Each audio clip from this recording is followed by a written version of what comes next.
नमस्ते विद्यार्थियों।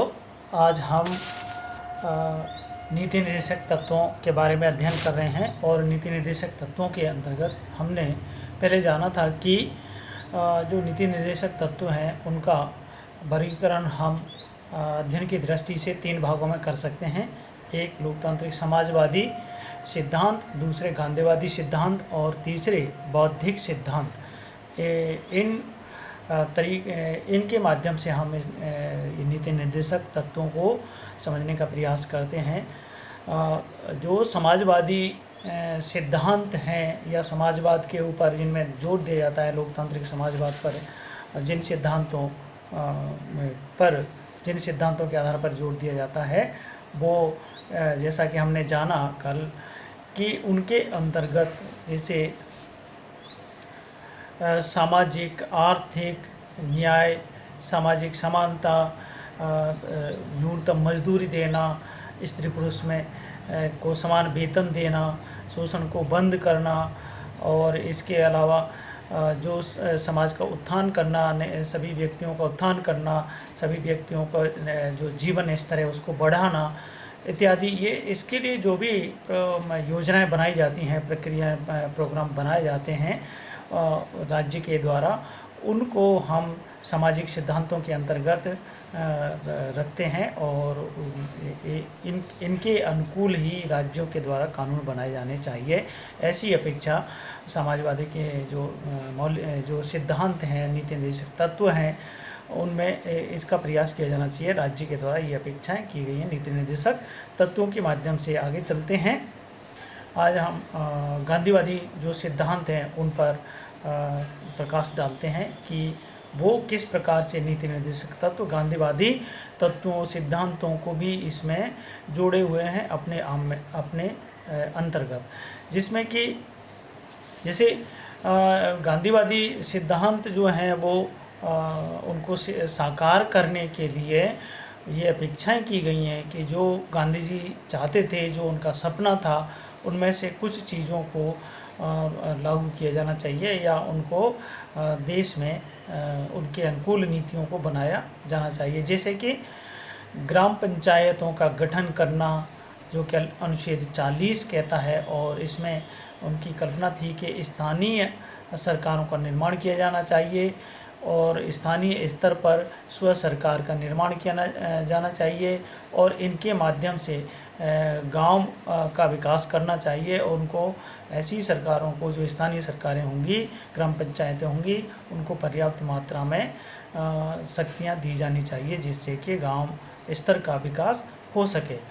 इसके तो नीति निर्देशक तत्व के जो अनुच्छेद 40 है वो ये इस पर जोर देता है। उसी प्रकार से जो कुटीर उद्योग हैं उनको भी बढ़ावा दिया जाना चाहिए, ऐसा गांधी जी का सपना था, गांधी जी का मानना था।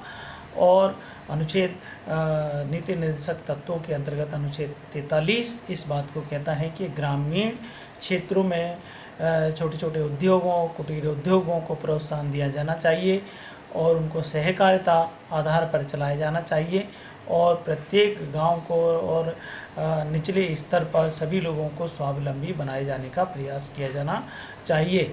तो इसके लिए भी नीति निर्देशक तत्वों के अंतर्गत स्थान दिया गया है और इन पर जोर दिया गया है कि राज्य की जो नीतियाँ होंगी वो इनको साकार करने के लिए होंगी।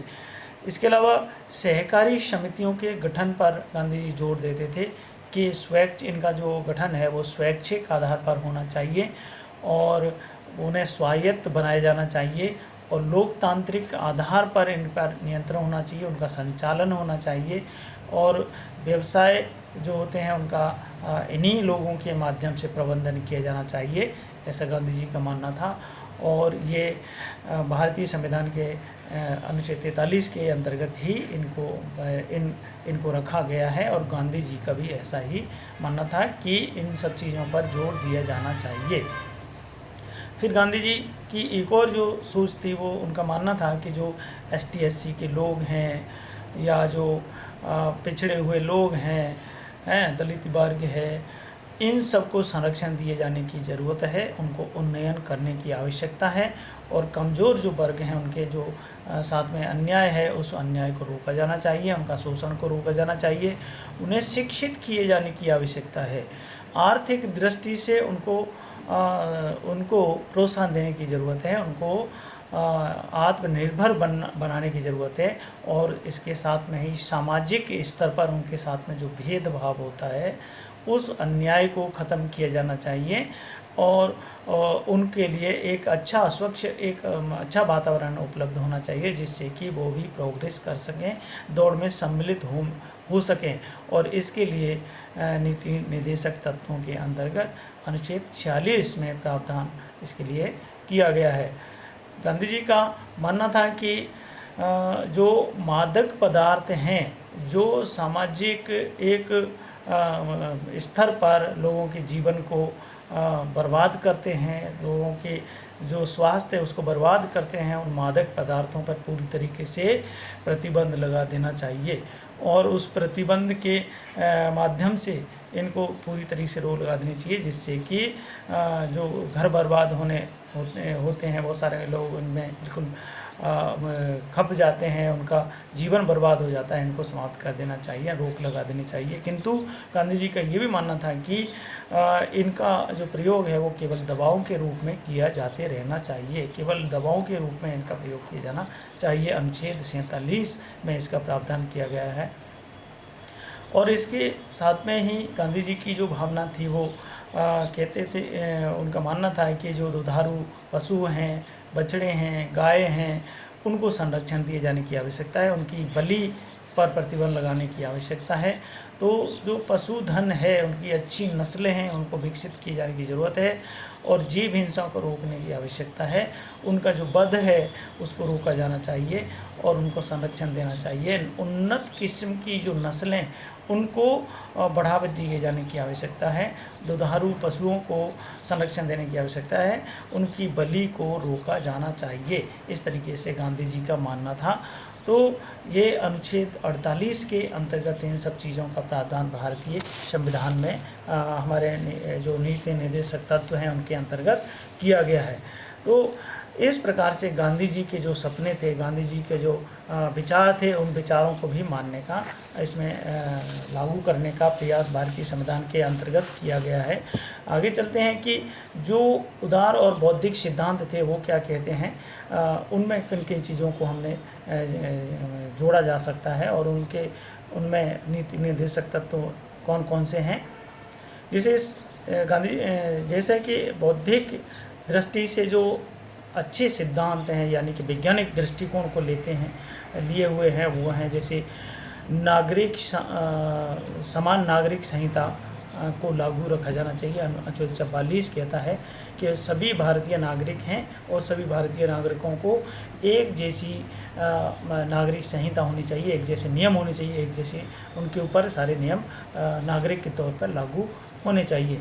इसके अलावा बौद्धिक दृष्टि से देश को संपन्न यदि करना है तो इसमें जैसा कि अनुच्छेद 45 कहता है कि निःशुल्क शिक्षा, अनिवार्य शिक्षा दिए जानी चाहिए।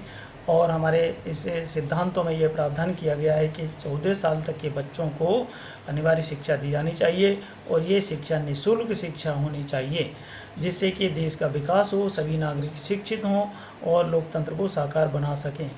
और इसके साथ में ही अनुच्छेद 48 कहता है कि वैज्ञानिक तरीके से कृषि को किया जाना चाहिए, वैज्ञानिक तरीके से पशुओं का जो नस्ल है उसको सुधार किया जाना चाहिए, नई तकनीकों की खोज की जानी चाहिए, नई तकनीकों के आधार पर कृषि को, बीजों को, खादों को, इन सब का प्रयोग किया जाना चाहिए जिससे कि अधिक उत्पादन किया जा सके। तो ये भी नीति निर्देशक तत्वों के माध्यम से राज्यों को निर्देश दिए गए हैं। और दूसरी तरफ जो पर्यावरण है उसको संरक्षण करने के लिए ये बुद्धिमत्ता को प्रदर्शित करता है कि पर्यावरण को संरक्षण देने की आवश्यकता है।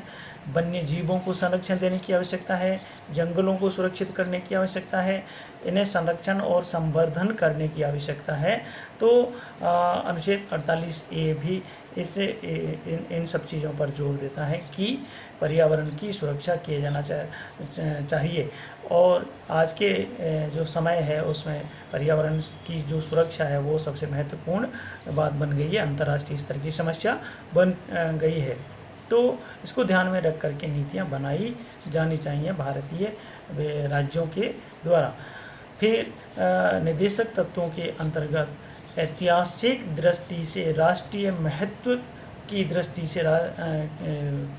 दृष्टि से जो विभिन्न स्मारक हैं, राष्ट्रीय संस्कृति है, भारतीय संस्कृति है, उसकी कलाएं हैं, इन सब को भी संरक्षित करने की आवश्यकता है, जिससे कि राष्ट्र की पहचान हो, जिससे राष्ट्र का संरक्षण हो, जो स्वस्थ तरीके की हों, जो प्रेरणा के स्रोत हों, उन सब चीज़ों को सुरक्षित करने की आवश्यकता है। उन्हें बर्बाद होने से रोकना है और वो हमेशा प्रेरणा के स्रोत बने रहें, उनको सुरक्षित करने की आवश्यकता है। तो हमारे जो नीति निर्देशक तत्व हैं वो इन चीज़ों पर भी बल देते हैं, जो कि अनुच्छेद 49 के अंतर्गत इनका प्रावधान किया गया है।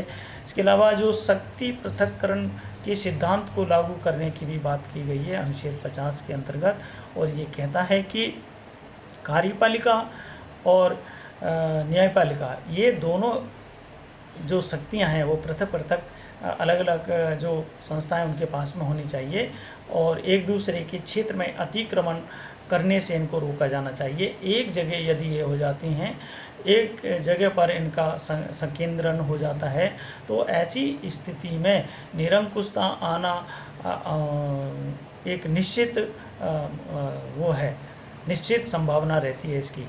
तो इसलिए कार्यपालिका व्यवस्थापिका को, दोनों को, कार्यपालिका व्यवस्थापिका और न्यायपालिका को दूर दूर रखने की या उनकी शक्तियों को अलग अलग रखने की आवश्यकता है, एक दूसरे में अतिक्रमण न कर सकें, इस पर का भी प्रावधान किया जाना चाहिए। तो जो कार्यपालिका और न्यायपालिका हैं उनकी शक्तियाँ पृथक होनी चाहिए। इसके अलावा अनुच्छेद 51 कहता है कि विश्व शांति स्थापित करने में सहयोग प्रदान करें और विश्व शांति सुरक्षा को दृष्टि में रख करके अधिक से अधिक बढ़ावा देने के लिए कानून राज्यों के द्वारा बनाए जाने चाहिए, और ऐसा वातावरण बनाया जाना चाहिए जिससे विश्व की शांति बनी रहे, सभी देशों के साथ समान रूप से व्यवहार हो और उनको सम्मान मिले। अंतर्राष्ट्रीय जो कोई भी विवाद उत्पन्न होता है तो उसका मध्यस्थता के माध्यम से उनका निपटारा किया जाना चाहिए, और सब देश समान रूप से एक दूसरे के साथ में व्यवहार करें, ऐसा प्रयास किया जाना चाहिए। तो अंतर्राष्ट्रीय विश्व जो शांति सुरक्षा है उसको संवर्धन करने वाला वातावरण राज्यों के द्वारा बनाया जाना चाहिए। तो इस प्रकार से हमारे जो नीति निर्देशक तत्व हैं वो एक लोक कल्याणकारी राज्य और एक लोक कल्याणकारी समाजवादी राज्य की स्थापना करने की बात करते हैं, जो कि सर्वांगीण विकास की ओर ले जाते हैं, जो भारतीय नागरिकों को सारे अधिकारों में सहयोग करने के लिए प्रावधान करते हैं, और इन चीज़ों को ध्यान में रख करके राज्य की कार्यपालिका व्यवस्थापिका इनके द्वारा कानून बनाए जाने चाहिए, उनको उसी तरीके से इनको लागू किया जाना चाहिए। तो एक लोक कल्याणकारी राज्य, समाजवादी राज्य, धर्मनिरपेक्ष राज्य, इन सब की पूर्ति इन सिद्धांतों के माध्यम से होती है। तो इस प्रकार से हमारे नीति निर्देशक तत्व ये निर्देश देते हैं राज्यों को। आज इतना ही, बाकी का आगे। धन्यवाद।